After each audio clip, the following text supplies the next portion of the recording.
So welcome to TNPSC பயணம் YouTube channel. இந்த வீடியோவில் நம்ம இந்தியாவுடைய 3 ஸ்டேஜ் நியூக்ளியர் ப்ரோக்ராம் பற்றி பார்க்க போகிறோம். சரி, ஃபஸ்ட்டு இந்த நியூக்ளியர் ப்ரோக்ராம் நான் என்னென்னு பார்க்கலாம். நம்ம 1969 மகாராஷ்டிரா மும்பை தாராப்பூரில் இந்தியாவுடைய ஃபஸ்ட்டு நியூக்ளியர் ரியாக்டரை க்ரியேட் பண்ணி அதை பயன்பாட்டு கொண்டு வந்திருக்கோம். எதுக்குன்னா எலக்ட்ரிசிட்டி ப்ரொடியூஸ் பண்ணுறக்காக. ஃபஸ்ட்டு நம்ம ஏன் இந்த நியூக்ளியர் ரியாக்டர்ஸ் யூஸ் பண்ணணும்னா, இந்த ஃபாசில் ஃபியூலு கோல் வச்சு நம்ம ப்ரொடியூஸ் பண்ணுறோம், அது பார்த்தா விண்டு சோலார் இதெல்லாம் இருக்கே, இதெல்லாம் விட்டுட்டு நம்ம ஏன் நியூக்ளியர் பவருக்கு போகணுன்னா, ஃபஸ்ட்டு விஷயம் அதுக்கு இன்புட் ரொம்ப ரொம்ப கம்மியாக தான் தேவைப்படும். ஆனால் அதோட அவுட்புட் ரொம்ப அதிகமாக இருக்கும். இது ஒன்று. அதாவது சில கிராம்ஸ் ஆஃப் யுரேனியம் போதும் பல ஜிகாவாட்ஸ் ஆஃப் எலக்ட்ரிசிட்டி நம்மளால் ப்ரொடியூஸ் பண்ண முடியும். எப்படின்னா, இந்த ரியாக்ஷனில் இது ஹீட் ஆகி தண்ணி வேப்பர் ஆகும், டர்பைன் சுற்றும். சேம் அதே பிரின்சிபல் தான். ஆனால் அதில் என்ன பிரச்சனைனா, நமக்கு வேண்டிய அந்த ஃபியூயல், இதில் நமக்கு வேண்டியது ரேடியோ ஆக்டிவ் எலமெண்ட்டு. இந்த ரேடியோ ஆக்டிவ் எலமெண்ட் பூமியிலேருந்து நம்ம பிரித்து அதை ரீப்ராசஸ் பண்ணுறது ரொம்ப கஷ்டம்.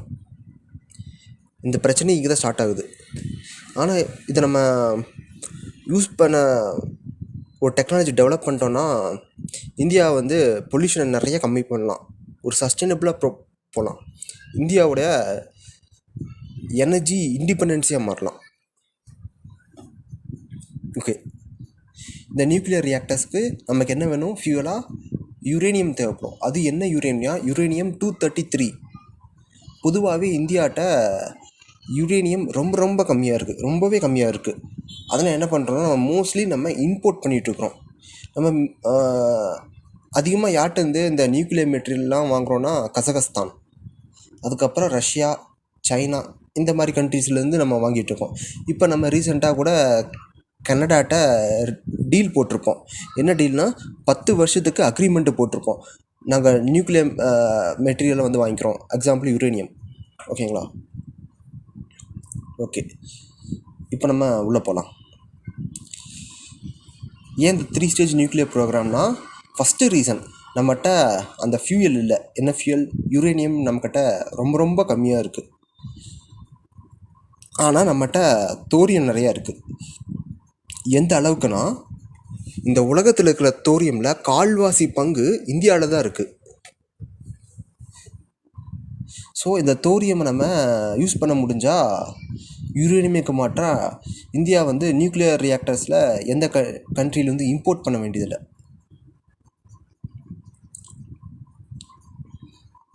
சரி, இப்போ ஸ்டேஜ் 1, ஸ்டேஜ் 2, ஸ்டேஜ் 3 இது நம்ம டீட்டெயிலாகவும் பார்ப்போம். அது அப்போ பார்க்கும்போது பார்த்துக்கலாம், இப்போ வேணாம். சரி, இந்த எதனால் நம்ம இந்த 3 ஸ்டேஜ் யூஸ் பண்ணுறோம்? First energy security. இந்த 3 ஸ்டேஜ் நியூக்ளியர் ப்ரோக்ராமில் மெயினான பிரச்சனை என்னென்னா, நம்மக்கிட்ட யுரேனியம் இல்லை. அதுக்கு ஆல்டர்னேட்டிவ் அப்ரோச் நம்ம கொண்டு போகிறோம். அதனால தான் இந்த 3 ஸ்டேஜ் நியூக்ளியர் ப்ரோக்ராம். ரெண்டாவது பாயிண்ட்டு, நம்மகிட்ட தோரியம் இருக்குது, அதை யூஸ் பண்ணணும். இன்னொரு பாயிண்ட் என்னென்னா, நம்ம 1974 ஸ்மைலிங் புத்தான்னு சொல்லிட்டு நியூக்ளியர் வெப்பனை டெஸ்ட் பண்ணியிருப்போம், எந்த கண்ட்ரிஸ்க்கும் தெரியாமல். அதே மாதிரி 1998 போக்ரான் டெஸ்ட்டும் பண்ணியிருப்போம். இதனால் என்ன ஆச்சு, நிறைய கண்ட்ரிஸ் நம்ம மேலே சேங்ஷன் பண்ணிட்டாங்க. என்ன சேங்ஷன்னா, இந்தியாவுக்கு நாங்கள் நியூக்ளியர் மெட்டீரியல் தரமாட்டோம், அதாவது நாங்கள் இந்தியாவுக்கு யுரேனியம் தரமாட்டோம் அப்படின்னு சொல்லிட்டு நிறைய கண்ட்ரிஸ் சேங்ஷன் பண்ணாங்க.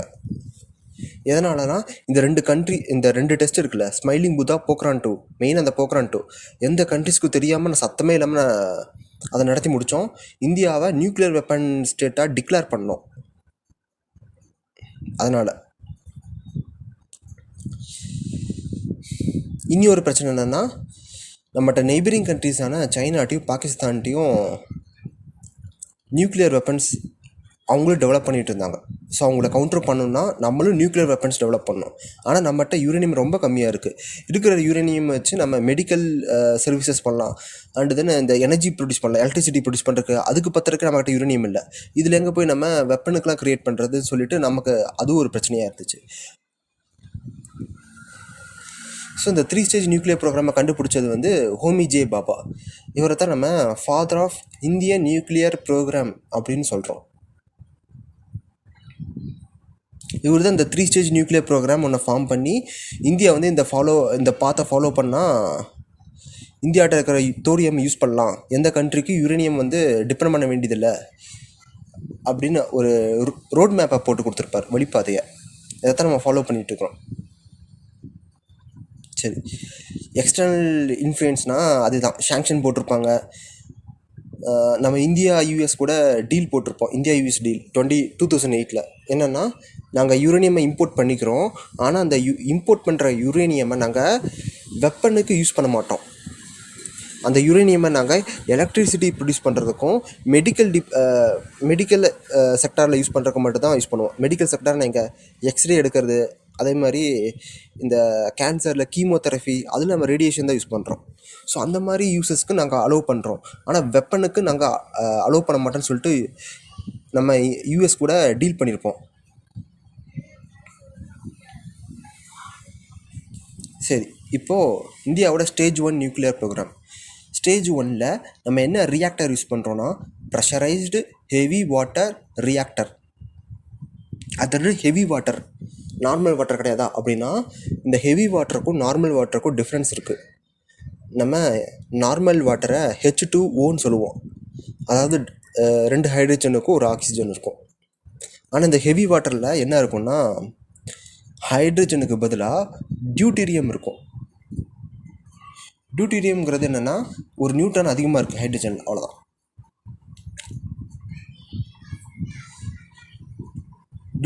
டியூட்ரியம் ஆக்சைடு, அதுதான் ஹெவி வாட்டர்னு சொல்கிறோம்.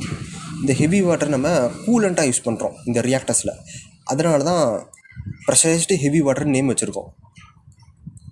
இதோட இந்த ஸ்டேஜ் 1 நமக்கு என்ன அப்ஜெக்டிவ்னா, நம்மக்கிட்ட இருக்கிற யுரேனியம் உள்ளே போட்டு எலக்ட்ரிசிட்டி ப்ரொடியூஸ் பண்ணணும், அவ்வளோதான்.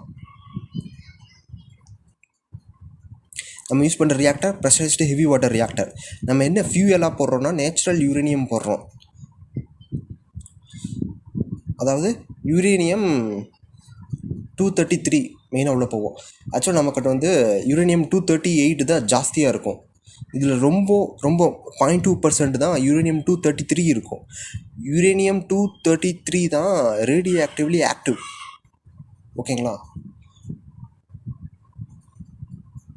அடுத்து மாடரேட்டர் அண்டு கூலண்ட்டு. மாடரேட்டர்னால் இந்த ரியாக்ஷன் நடக்கும்போது நிறைய நியூட்ரான்ஸ் வெளியே வரும்.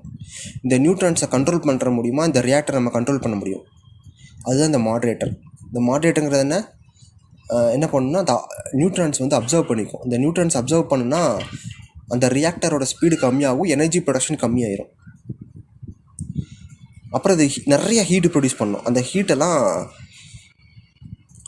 கூல் பண்ணுறதுக்கு தான் ஹெவி வாட்டர் யூஸ் பண்ணுறோம். ஓகேங்களா?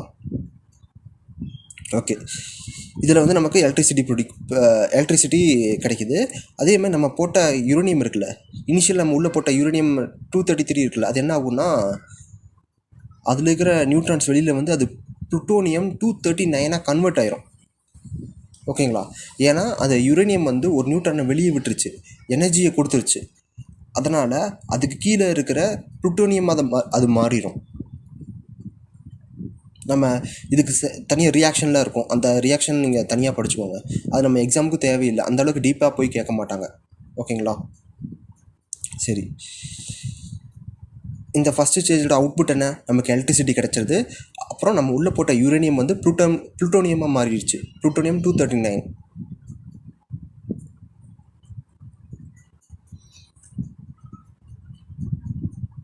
ஆனால் இந்த ரியாக்டரில் என்ன பெரிய பிரச்சனைனா, நம்மகிட்ட யுரேனியம் ரொம்ப கம்மியாக இருக்குது.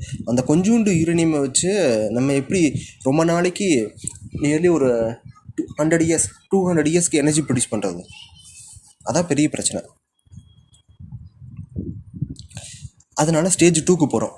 ஸ்டேஜ் 2வில் என்ன பண்ணுறாங்கன்னா, இந்த ரியாக்டர் பேர் ஃபாஸ்ட் ப்ரீடர் ரியாக்டர். ஓகேங்களா? இப்போ இந்தியா வந்து இந்த ஃபாஸ்ட் ப்ரீடர் ரியாக்டரை க்ரியேட் பண்ணி அதை ஒர்க்கிங் கண்டிஷன் கொண்டு வந்துட்டாங்க. எப்போனா எக்ஸாக்டாக 6th April 2026 தான். அதுவும் தமிழ்நாட்டில் தமிழ்நாட்டில் எங்கேன்னா கல்பாக்கம். ஓகேங்களா, கல்பாக்கமில் தான் இந்தியாவுடைய ப்ரோட்டோடைப் ஃபாஸ்ட் ப்ரீடர் ரியாக்டர். அது ஃபாஸ்ட் ப்ரீடர் ரியாக்டர் தான். இதை நம்ம ஃபஸ்ட்டு க்ரியேட் பண்ணனால இது ஒரு ப்ரோட்டோடைப்பாக க்ரியேட் பண்ணியிருக்கோம். அதாவது இது ஒரு சாம்பிள். இதை பேஸ் பண்ணி தான் நம்ம இன்னும் நிறைய ப்ரொடியூஸ் பண்ண போகிறோம். அதனால் இது பேர் ப்ரோட்டோடைப்புன்னு சொல்கிறாங்க, ஒரு முன்மாதிரியானது. இது எங்கே நம்ம டெவலப் பண்ணியிருக்கோம்னா கல்பாக்கத்தில். ஓகேங்களா, இது ஒர்க்கிங் கண்டிஷன் வந்துருச்சு. இப்போது அடுத்து நம்ம ஸ்டேஜ் 3 பற்றி நோக்கி போயிட்டுருக்கோம். இப்போது சரி, நம்ம ஸ்டேஜ் 2 பார்த்துட்டு ஸ்டேஜ் 3க்கு போகலாம். இந்த ஸ்டேஜ் 2வோட அப்ஜெக்டிவ் என்னென்னா, நமக்கு ஃபஸ்ட்டு ஸ்டேஜில் கிடச்சதில்ல அந்த ப்ரெஷரைஸ்டு ஹெவி வாட்டர் ரியாக்டர்ஸில் கிடச்ச ப்ளூட்டோனியம் இருக்குல்ல, அந்த ப்ளூட்டோனியம் நம்ம இதில் யூஸ் பண்ணுவோம். ஓகேங்களா, அதுதான் இதோட அப்ஜெக்டிவ் மெயினாக. நம்ம ஃபியூல் என்ன பண்ணுறோம், ப்ளூட்டோனியம் போடுறோம். இந்த ப்ளூட்டோனியம் வந்து நான் ஃபிசியல் மெட்டீரியல், அதாவது ரேடியோ ஆக்டிவ் மெட்டீரியல் கிடையாது. இது கூட நம்ம யுரேனியம் 238 போடுறோம். இது ரேடியோ ஆக்டிவ். இப்போ இது ரெண்டுமே ரியாக்ட் ஆகும். இது ரெண்டுமே ரியாக்ட் ஆகி நமக்கு என்ன ஆகும்னா எனர்ஜி ப்ரொடியூஸ் ஆகும். அதே நேரத்தில் இந்த யுரேனியம் 238 யுரேனியம் 233 மாறிடும். ஓகேங்களா, ஆக்சுவலாக இந்த யுரேனியம் 238ங்கிறது நான் ரேடியோ ஆக்டிவ் மெட்டீரியல், கதிரை வெளியேற்றாது. இதை நம்ம யுரேனியம் 233 மாற்றிட்டோம் இந்த ஸ்டேஜ் 2ல். அப்புறம் நமக்கு எலக்ட்ரிசிட்டி வருது, நமக்கு வேண்டிய யுரேனியம் 233 வருது. ஓகேங்களா,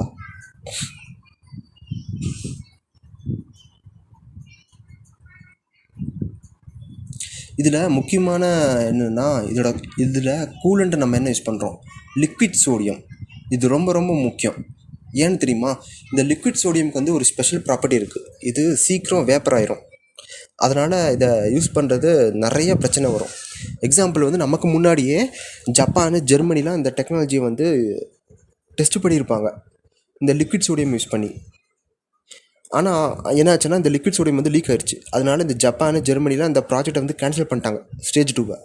ஆனால் இந்தியா வந்து இதை வெற்றிகரமாக நடத்தி முடிச்சிட்டோம். அதனால் இது ஒரு பெரிய அச்சீவ்மெண்ட்டு. நம்ம ப்ரிலிம்ஸில் கேட்கணுன்னா என்ன ஃபியூல் யூஸ் பண்ணுறோம், என்ன கூலண்ட் யூஸ் பண்ணுறோம், மெயினாக தான் கேட்பாங்க.